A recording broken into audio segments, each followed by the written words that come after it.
Bonjour à tous et bienvenue dans ce Morning Bull Live. Nous sommes le 5 janvier 2024 et les marchés continuent d'hésiter. Les marchés continuent d'hésiter parce qu'ils ne sont pas très au clair sur comment est-ce que ça va se passer. On avait une espèce de vague d'euphorie qu'on a vue entre novembre et décembre.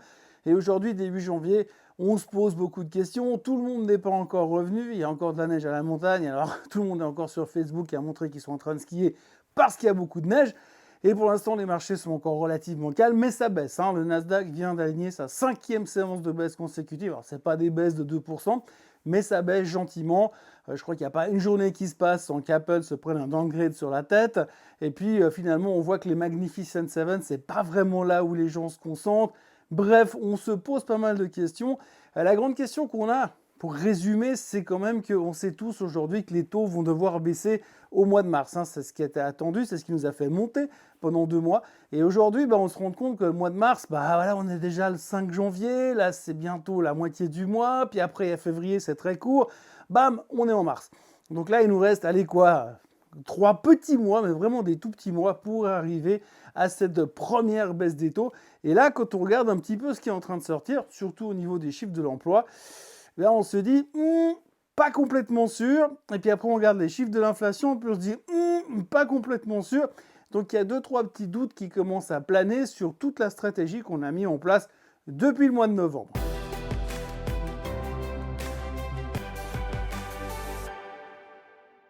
Alors je pense fondamentalement qu'il n'y a rien qui n'a changé si on regarde un petit peu ce qui s'est passé ces derniers temps.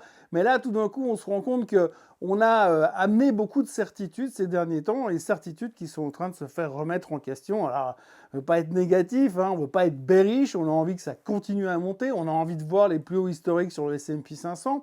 Mais pour ça, il va falloir que ça avance, qu'on ait des vraies raisons d'aller plus haut. Alors la raison, c'est confirmer cette probabilité de baisse des taux en mars.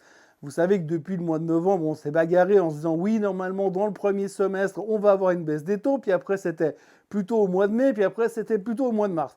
Et puis là, quand on regarde les chiffres de l'emploi qui sont sortis depuis mercredi, on se dit ce serait peut-être plutôt au mois de mars, mais au pire, ce sera au mois de mai. Donc là, on se dit mai, c'est bien aussi. Donc du coup, on est en train de décaler un petit peu cette première baisse des taux dans le temps. Imaginez que ça puisse se décaler en tous les cas, parce que finalement, quand on regarde les chiffres de l'emploi aujourd'hui, ceux qui sont sortis récemment, on se pose des questions et on se demande où on va. Alors on a eu l'autre jour les JOLTS, on en a parlé hier. Les JOLTS montraient que finalement le nombre de jobs à disposition dans le marché n'était pas aussi nombreux que ça diminuait gentiment. Et puis on voit surtout que le salaire qui va avec l'emploi à disposition baisse aussi, ce qui veut dire que finalement ça montrerait un certain ralentissement. Alors ça, c'était la première crainte, ralentissement, plus autant d'emplois que ça, est-ce que finalement on va pas commencer à parler récession? Ça, c'est le premier doute. Et puis hier, on a eu les chiffres ADP. Alors les chiffres ADP, généralement, on s'en fout complètement, c'est les chiffres qui sortent le jeudi avant les chiffres des non-farm payroll qui sortent le premier vendredi de chaque mois. Alors des fois, on s'y intéresse quand même, c'était le cas hier. Alors grosso modo, le marché attendait quelque chose entre 120 000 et 130 000 créations d'emplois, ces emplois privés, par exemple l'emploi d'État, et c'est sorti à 164 000. Donc nettement en dessus. Enfin, nettement 35 000 emplois. Faut pas oublier qu'ils engagent une chier de Père Noël aux États-Unis à chaque année, donc c'est peut-être eux qu'on fait gonfler les chiffres de l'emploi. Toujours est-il que ces chiffres de l'emploi, montrent que ça crée des jobs, et finalement, si ça crée autant de jobs que ça, plus que ce que prévu, plus que ce qui était prévu, on peut peut-être se dire que la Fed, dans leur tête, ils vont commencer à se dire allez, on va peut-être pas baisser les taux tout de suite, ne nous précipitons pas. Donc ça, c'était une des craintes. L'autre crainte qu'on a eue derrière, et c'est les chiffres des jobless claims qui sortent toutes les semaines. Alors, ce jobless claims toutes les semaines, vous connaissez le principe, c'est les gens qui vont demander leurs indemnités de chômage. Et donc, les indemnités de chômage qui sont sorties hier étaient au plus bas depuis 2 mois. Ça veut dire que les gens, ils vont pas vraiment demander les indemnités de chômage. Alors là aussi, on peut se dire, ils n'en ont pas besoin, ils ont trop d'argent, c'est plutôt une bonne nouvelle. Mais donc, ça veut aussi dire que l'emploi va bien. Maintenant, on vous dira aussi, c'était la semaine de Noël Nouvel An. Enfin, les gens, ils n'ont peut-être pas forcément envie d'aller faire la queue à Pôle emploi version américaine. Donc du coup, ça peut justifier un petit peu ces mauvais chiffres. Néanmoins, on voit quand même que l'emploi reste relativement fort, entre guillemets, Et puis quand il n'est pas fort, eh ben, on a des craintes de récession. Tout ça nous mène à se dire que peut-être que finalement, ben, les taux ne baisseraient pas aussi vite que ça.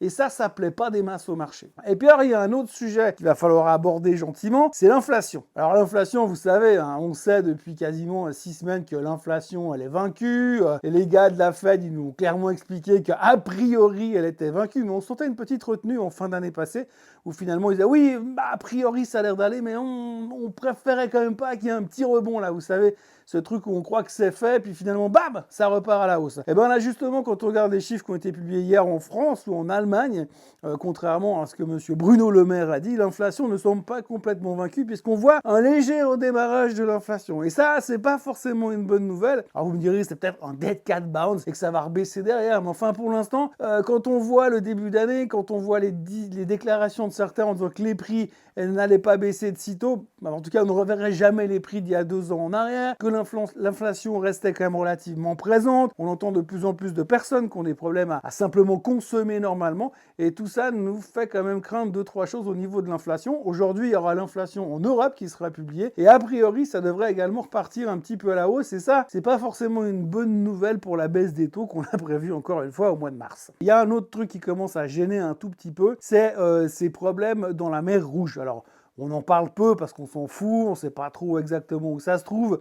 On sait la mer Rouge où elle est parce que c'est là où on va faire de la plongée quand on va en Égypte, mais autrement, on voit pas très bien ce que ça a comme conséquence. Bah ça a comme conséquence sur le fait, vous avez dû voir sur vos contacts LinkedIn, il y a forcément un gars qui a publié cette nouvelle carte du monde où vous voyez que finalement la plupart des bateaux, eh bien ils descendent par le sud de l'Afrique, ils contournent la corne de l'Afrique et ils remontent de l'autre côté pour aller livrer leurs biens ou leur pétrole de l'autre côté dans la Méditerranée. Alors ça, vous me direz, oui, et alors? Ah ben, et alors, le problème c'est que ça fait beaucoup de consommation de pétrole en plus pour ces bateaux, donc forcément ça augmente les prix du fret. Si on regarde les prix du fret ces derniers temps, c'est en hausse de 175%, plus ou moins.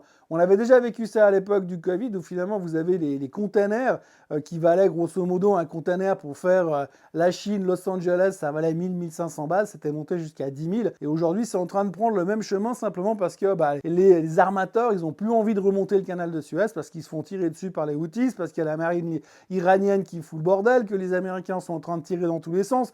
Donc forcément, on préfère passer par le sud. Au passage, on augmente les tarifs des containers et donc du coup, on fait un peu plus d'argent. Le problème, c'est que quand vous augmentez les tarifs d'un container, la personne qui va vous vendre les biens à l'arrivée, elle va vous refacturer l'augmentation des tarifs des containers. Et donc, ça va participer à, comment on dit déjà, l'inflation. Oui, forcément. Donc, du coup, ceci expliquant peut-être cela. Et ça pourrait être une autre crainte supplémentaire. Alors, je ne veux pas peindre le diable sur la muraille, mais quand on voit ces chiffres-là, quand on voit les problématiques de tension dans le Moyen-Orient, quand on voit tous ces problèmes qui nous tournent autour au niveau qui pourraient avoir des conséquences sur le prix du pétrole, sur le prix des biens de consommation, tout ça nous dit que peut-être les taux d'intérêt, il n'y a peut-être pas urgence à se précipiter à les baisser en mars. On me dirait, ça ne changera pas grand-chose si on les baisse en juin ou voire en septembre. Mais là, tout de suite, il ne faut quand même pas oublier qu'une grande partie du rallye de fin d'année, novembre-décembre, a été quand même, construit sur les bases du fait que les taux allaient baisser en mars. Donc si là, on commence à dire, ça sera peut-être un peu plus compliqué que ça risque d'être un petit peu plus compliqué pour le marché également. Voilà, ça c'était un petit peu la journée d'hier, la thématique de la journée d'hier. On notera aussi au passage que Apple s'est encore fait downgrader par un nouveau broker américain, que ça pèse encore une fois sur le titre. Bon, c'est 1,2% de baisse, c'est pas un vrai gros problème, mais ça pèse quand même sur Apple, c'est lourd dans l'indice Apple. Et quand on voit que la plupart des Magnificent Seven sont en baisse, forcément, vous avez le Nasdaq qui enquille sa 5e séance de baisse consécutive. Néanmoins, comme Apple baisse plus vite que Microsoft, Microsoft est en train de rattraper Apple en termes de capitalisation boursière et il pourrait devenir la plus grosse capitalisation boursière américaine dans les prochains temps si ça continue à ce rythme-là, à moins que le nom de Bill Gates apparaisse un peu trop dans les listes de monsieur Epstein qui sont en train de sortir partout aux États-Unis, mais ça n'a rien à voir avec la finance. Et puis il y a un point que j'aimerais aborder également, et c'est les ventes de monsieur Zuckerberg. Alors vous avez vu, monsieur Zuckerberg a vendu grosso modo quelque chose comme 420-430 millions de dollars, un demi-milliard de dollars de valorisation d'actions Meta. Alors vous me direz, il en pèse 125, donc de toute façon ça change pas grand-chose, mais quand même, quand vous avez un demi-milliard d'actions qui sont vendues sur une journée, a priori, eh bien ça fait quand même pas mal de bruit. Alors en général, il fut un temps, quand ça se produisait, le marché se faisait déglinguer parce qu'il y avait